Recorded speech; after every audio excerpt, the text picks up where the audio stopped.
जैसा कि आप सब ये जानते हैं कि इस वक्त इसराइल और फ़लस्तीन के दरमियान एक भरपूर जंग जारी है। इस जंग का आगाज़ 7 अक्टूबर 2023 की सुबह उस वक्त हुआ जब फ़लस्तीन की आज़ादी के लिए लड़ने वाली मज़ावती तंजीम हमास ने इसराइल के खिलाफ ऐलान जंग करते हुए ऑपरेशन तूफ़ानुल अक्सा शुरू करने का ऐलान कर दिया।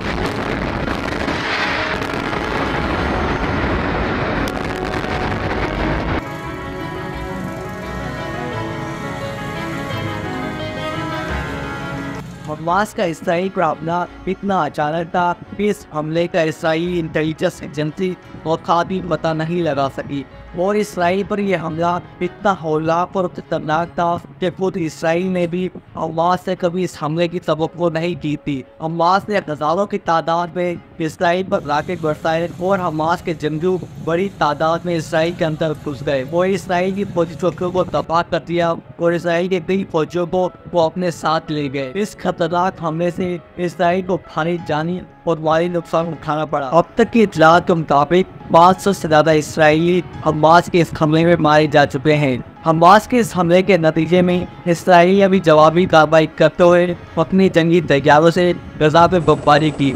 इसके नतीजे में 400 से ज़्यादा फ़लस्तीनी मारे गए। अगर कि आप ये जानते हैं इसराइल और फ़लस्तीन के दरमियान ये तनाज़ा कितना पुराना है और ये तनाज़ा कैसे शुरू हुआ।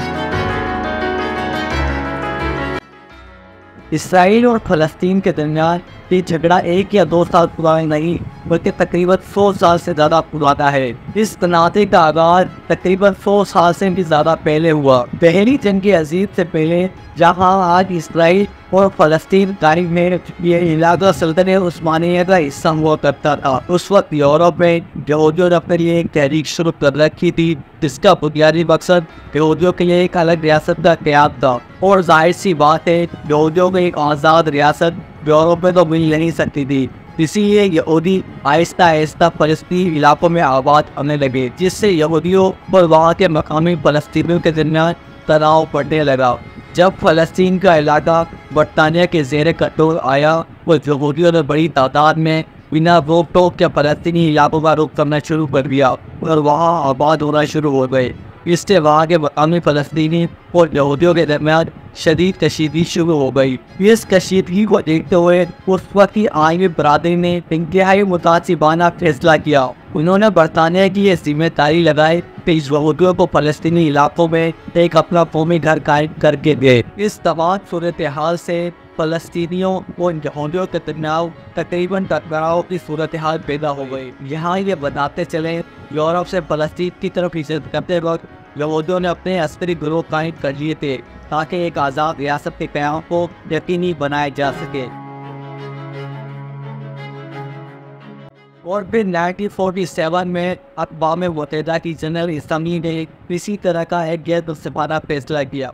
इस फैसले में फ़लस्तीन को 2 हिस्सों में तकसीम कर दिया गया जिसमें एक यहूदी रियासत और एक मुसलमान रियासत कायम करने का फैसला किया और यरूशलेम मक़बूज़ा बैतुल मुक़द्दस को एक बैनुल-अक़वामी शहर का दर्जा दिया गया। अक़वाम मुत्तहिदा के इस फैसले से यहूदियों की दहाइयों पुरानी आज़ाद रियासत की ख्वाहिश पूरी होने जा रही थी और उन्होंने अक़वाम मुत्तहिदा के फैसले को खुशी खुशी कबूल कर लिया था। जबकि दूसरी तरफ फ़लस्तीनियों ने अक़वाम मुत्तहिदा के इस गैर मुस्तफ़ाना फैसले को मानने से इनकार कर दिया मगर फ़लस्तीनियों के मुस्तरद करने से अक़वाम मुत्तहिदा को कोई फ़र्क नहीं पड़ा और फिर 14 मई 1948 को इसराइल मारज़े वजूद में आ गया।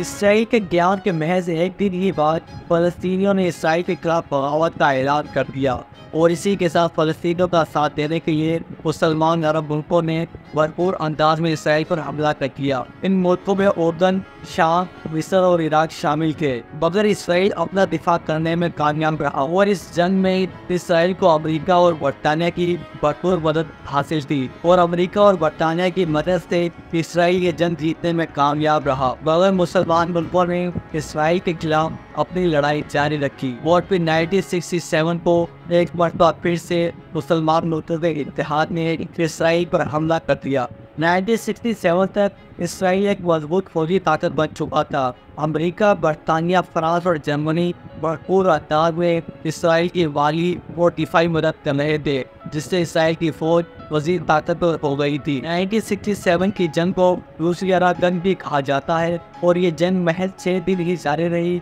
और इस जंग में एक मरतबा फिर से इसराइल ने कामयाबी हासिल की। इस जंग में मुसलमान मुल्कों को लेने के देने पड़ गए। बजाय इसराइली इलाकों पर कब्जा करने के फलस्तीन के कई इलाके मुसलमानों से छिन गए और इसराइल ने गर्ब अर्दन, गोलान, गजा की पट्टी और मशरकी यरूशलेम पर कब्जा कर लिया। फलस्तीनियों ने एक अपनी तंजीम भी कायम की जिसका नाम फलस्तीन लिबरेशन ऑर्गेनाइजेशन रखा गया, यानी PLO। इसके सरबराह यासिर अरफात थे जो इस्लामी दुनिया में बेहद मकबूल थे।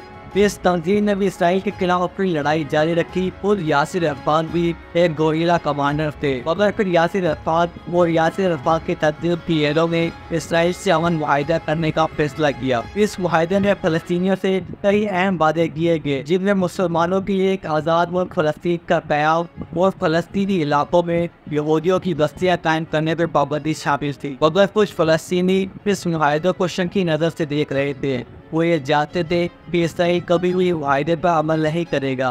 मेरी फ़लस्तीनियों में फ़लस्तीनी अहमद यासीन थे जो हमास के रूहानी पेशवा थे।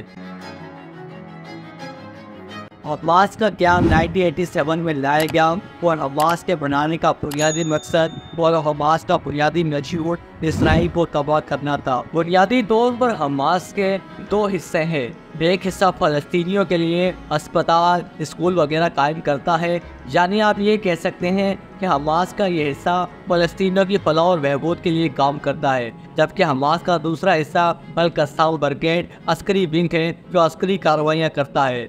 इसराइल के खिलाफ ऑपरेशन तूफानुल अक्सा हमास के इसी हिस्से अल-कस्साम ब्रिगेड में किया है। हमास को फ़लस्तीन के जिस इलाके पर कंट्रोल हासिल है उस हिस्से को गजा की पट्टी कहा जाता है। गजा की पट्टी को इसराइल ने मिस्र की मदद से चारों तरफ से घेर रखा है और इसका मुहासरा कर रखा है। यहाँ की मईशत तकरीबन तबाह हो चुकी है और यहाँ गुर्बत और अफलास के डेरे हैं। इस हिस्से में तकरीबन 50% से ज़्यादा बेरोजगारी है। इसराइल के मुहासरे की वजह से गजा की इस पट्टी को दुनिया की सबसे बड़ी खुली जेल भी कहा जाता है। यासिर अरफात के मुकाबले में हमास ने कभी भी इसराइल के वजूद को तस्लीम नहीं किया है। इस वक्त फ़लस्तीन में भी 2 इलाके हैं, एक गजा की पट्टी जहाँ हमास का कंट्रोल है और इस इलाके का रकबा तकरीबन 365 किलोमीटर है, जबकि दूसरा इलाका गर्ब अर्दन है। गर्ब अर्दन और गजा की पट्टी के दरमियान तकरीबन 45 किलोमीटर का फासला है। गर्ब अर्दन में बैनुल अक़वामी सतह पर तस्लीमशुदा अफ़्रीका कायम है और इस इलाके में एक और फ़लस्तीनी तंजीम अल-फतह का कंट्रोल है। इस इलाके में तकरीबन 86% फ़लस्तीनी आबाद हैं, जबकि 14% इसराइली यहूदी आबाद हैं, जिनके लिए इसराइल ने बस्तियाँ कायम कर रखी है और इन लोगों की हिफाजत पूरी इसराइली फौज करती है।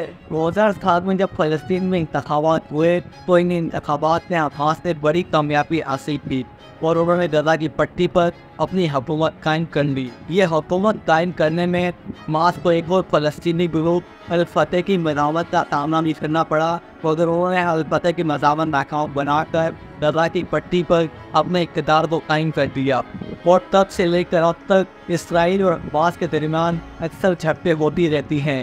अमेरिका, बरतानिया, जापान और यूरोपीय ममालिक हमास को एक दहशतगर्द ग्रुप करार देते हैं और एक दहशतगर्द तंजीम समझते हैं, जबकि ईरान मुकम्मल तौर पर हमास की हिमायत करता है। इसके अलावा मुसलमान मुल्क कतर भी हमास की माली मदद करता है। ईरान बड़ी तादाद में हमास को असला भी फराहम करता है। मगर इसराइल और फ़लस्तीन के दरमियान इस तमाम तर लड़ाई और झगड़े के बावजूद एक सवाल अपनी जगह पर मौजूद है कि क्या कभी इसराइल और फ़लस्तीन के दरमियान अमन कायम हो पाएगा।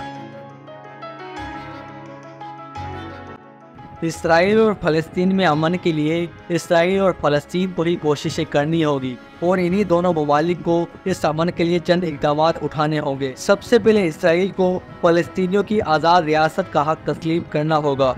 इसराइल को गजा की पट्टी का मुआसरा ख़त्म करना होगा और मशरकी यरूशलेम और गरबी अर्दन में रुकावटें मुकम्मल तौर पर ख़त्म करना होगी। इसके अलावा फ़लस्तीनियों को भी ये समझना होगा कि इसराइल एक बहुत बड़ी ताकत है, उसे अब ख़त्म नहीं किया जा सकता। फ़लस्तीनी गिरोहों को तशद्दुद ख़त्म करना होगा और इसराइल की रियासत को तस्लीम करना होगा। साथ ही सरहदों, यहूदी बस्तियों और तारीख़ वतन की वापसी के मामले पर भी समझौता करना होगा। इन्हीं चंद इक़दाम के ज़रिए इसराइल और फ़लस्तीन के दरमियान अमन कायम हो सकता है, मगर मादी करीब में इसराइल और फ़लस्तीन के दरमियान अमन कायम होता नज़र नहीं आ रहा।